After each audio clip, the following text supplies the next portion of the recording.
A. Oh sih. Vitamin A. Kegunaan vitamin A itu apa? Mata. Kalau matanya bagus itu apa? Untuk melihat. Bisa enggak? Itu namanya kontekstual. Benda yang ada di alam bisa dijadikan objek ini loh. Nih, ada udang. Ada enggak di belakang rumahnya udang? Itu namanya kontekstualisasi. Tulis. Kontekstualisasi. Yang kedua, prinsip penentuan tema. Yang pertama, memperhatikan lingkungan yang dekat dengan sendiri. Jadi kita misalnya di daerah gunungnya kan. Nah, jadi mereka lebih dekat dengan gunung. Ya, apa? Kalau dekat dengan laut, Pak.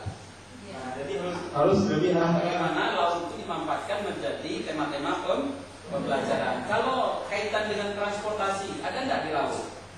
Ada apa itu? Kapal. Apa lagi? Bot. Kegiatan hari-hariku, ada enggak orang memancing? Ada. Itu maksud Bapak ya. Yang kedua, dari yang termudah menuju ke sulit. Jadi misalnya di daerah kecil, jadi mereka hanya menggunakan akomodasi seperti lagi. Ya, jadi untuk memudahkan agar mereka memahami, kita harus menggunakan dulu yang mereka sehari. Misalnya kalau kita bilang di daerah kecil mobil BMW, jadi mereka akan ngerti apa itu BMW. Kenapa? Karena mereka tidak sering lihat BMW. Jadi mereka tidak rakit. Jadi prosedurnya. Jadi baik, masuk Bapak ini tadi dari yang konkret ke abstrak.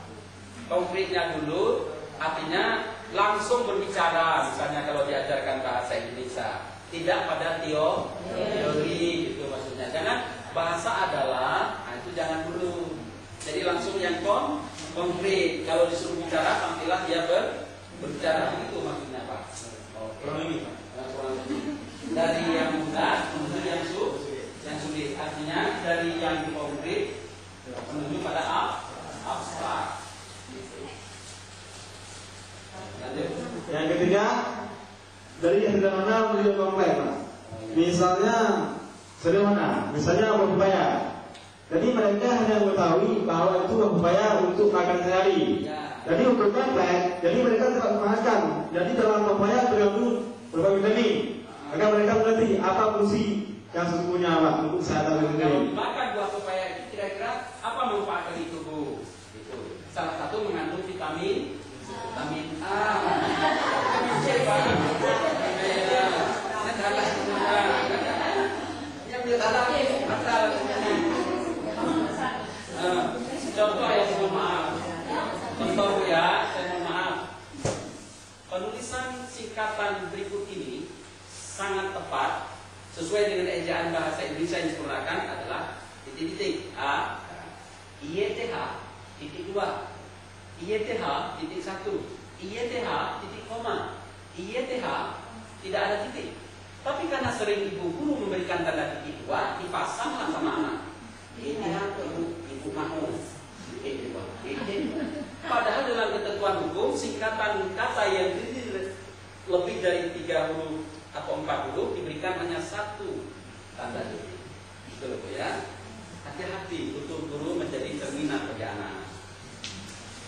Saya vitamin A. Yang keempat, dari yang konkret menuju ke abstrak. Dari yang konkret menuju abstrak. Jelas ya? Konkret tadi tanpa, ya kan? Lanjut. Yang kelima, tema yang ditulis harus memungkinkan terjadinya proses berpikir pada diri sendiri. Oke, tema aku tadi, ada tidak proses berpikir? Ada. Contoh, memperkenalkan diri. Namaku Nurdin. Aku dilahirkan pada tanggal 13 April tahun 1965. Aku dilahirkan di sebuah desa terpencil, tidak jauh dari Kabupaten Aceh Barat. Saat itu aku dilahirkan dalam suasana gelap gulita, misal kalau ada ya kan? Ini misalnya kebetulan hari itu lampu listriknya mati,